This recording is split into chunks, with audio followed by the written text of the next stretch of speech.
is probably the strangest tale in my repertoire.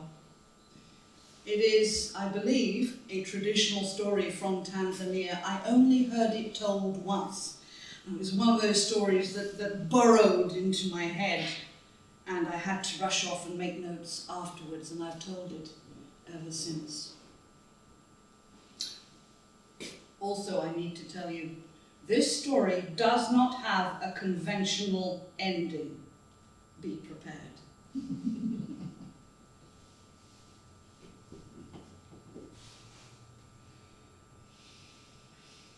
There was a village somewhere in East Africa. Red earth, forest all around. In the village there lived a woodcarver. He'd been there for a very long time, since before most people could remember. He lived alone, and he was the most wonderful woodcarver. He made plates, he made bowls, but what he was superb at was crafting what I think you will understand by door guardians. You take a single log of wood and you work it, you shape it, you hollow out some of it, and you make these figures that people stand at the door to keep possibly unwanted visitors away. I do remember one that he made, which was of a lovely curved, dark girl standing and looking out, but rising from the wooden waves at her feet was the mouth of a shark. He made the most extraordinary things. But of late he'd been behaving oddly, and his neighbours were wondering, well, was he happy? Was he lonely? How old was he, they wondered. And clients were he had a good reputation far and wide, and clients came to him from everywhere, but he was now listening to their order, listening to what they wanted, and then he would say, no, that's not what I'm looking for. And the clients were leaving.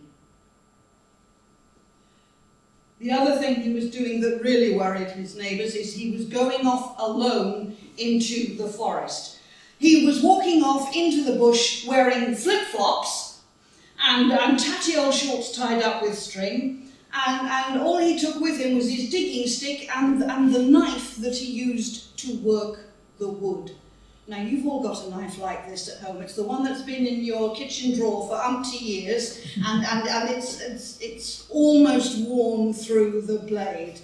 And that's all he ever seemed to use in carving and working the wood.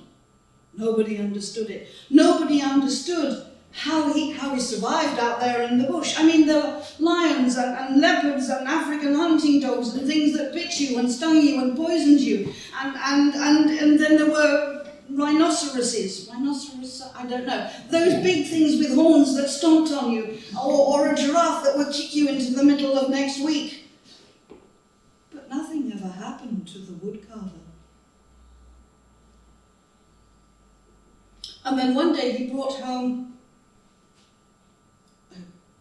a person-sized log of ebony. And some of you will know that ebony is the toughest and heaviest wood of them all. And the neighbours tried not to watch, but they were fascinated. He worked on that ebony wood for days, for weeks, and he shaped a woman. He shaped an exquisite, curvaceous woman. And then he carefully oiled that shape. And when he was happy with what he'd done, he stood the tree woman up, and from the pocket of his tatty shorts he pulled out a very fine, glinting gold chain, and he put the gold chain around her neck, and the tree woman's eyes opened. She smiled at him, and he smiled right back.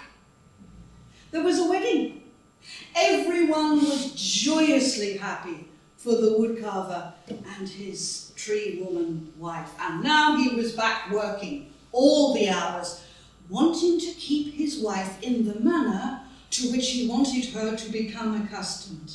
He was buying her gold earrings and necklaces and bangles and waist chains and ankle chains and toe rings, and she shimmered and glinted with gold. And then he bought her bright silks to wear.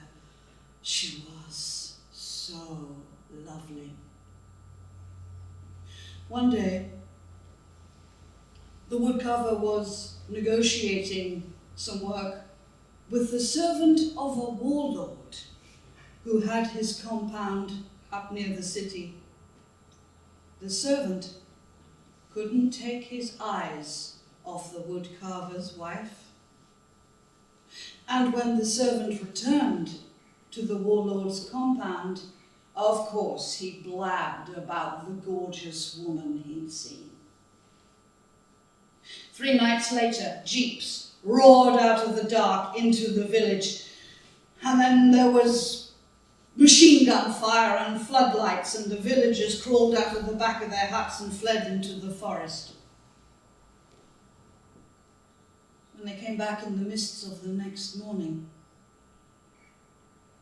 the woodcarver lay just alive, badly beaten outside his hut, and the woodcarver's wife was gone. The warlord had taken her. He took her to his compound. He put her in a room, a comfortable room. To begin with, he tried to speak gently to her. He tried to woo her. She gave no response. She wouldn't even look at him. That enraged him. He gave her to his men. But whatever they said and whatever they did, she gave no response at all. She looked right through them as if they did not exist.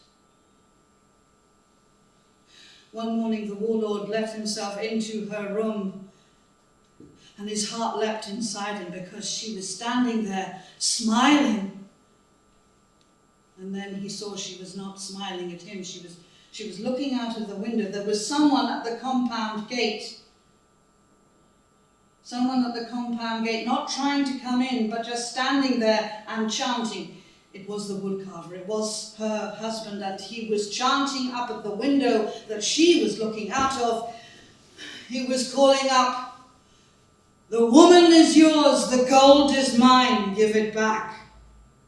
The woman is yours, the gold is mine, give it back." And that chant did not sound entirely human.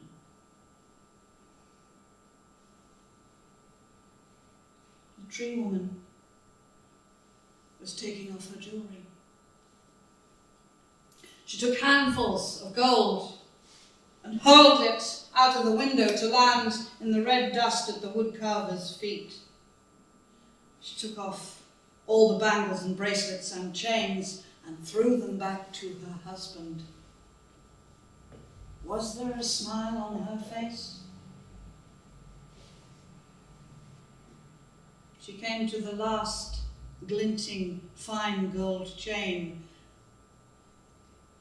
and scrunched it up and threw it, and as she did, the darkness of her arm became bark, and twigs sprouted, and all her limbs stretched and gnarled, and next moment an ebony tree erupted up through the roof, and roots powered down through the floors, even down into the cellars, and the moment after that, the whole palace imploded. When the dust settled, there was a scrabbling in the wreckage, and the warlord's pudgy hand with its rings was scrabbling. And after some time, the warlord hauled himself out and stood up in the tatters of his uniform. And he started to walk. 3 days, 3 nights, he walked. And on the morning of the whatever day, he came to the village, and he walked straight through the middle of the village, and people were anxious, but it was just him, and he wasn't paying attention to any of them. He walked straight through the middle of the village to the woodcarver's hut at the far end, and the woodcarver was sitting there outside his hut on his 3-legged stool, working away with that old knife at something. He didn't look up until the warlord stopped in front of him. And the warlord said, "I want to learn."